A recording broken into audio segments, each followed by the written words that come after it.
እድልሽን አታጣቢ። ሁለተኛ ወንዶች በቃሏ የምትገኝ ሴት ይወዳሉ።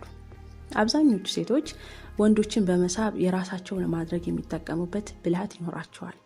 ነገር ግን ብልሃታቸው ሳይንሳዊ ባለመሆኑ አንዳንዴ በወንዶች ዘንድ ሌላ ትርጓሜ ሲያሰጥባቸውና ከመሳብ ይልቅ ሲያርቁት ይስተዋላል። ለምሳሌ በቀጠሮ ሰዓት ከወንዱ ቀድሞ ያለ መድረስ፣ ቁጥብ መሆንና ኮራ ማለትን እንደ ማጥመጃ ወይም ተፈላጊነትን የማግኛ መንገድ አድርገው የሚጠቀሙ አሉ። ወንድን ደጅ ለማስጠናት መሞከር ማለት ነው። ስለዚህ አሉታዊ ተጽዕኖ ከሚያሳድሩ ሙከራዎች ሴቶች መታቀብ ይኖርብናል።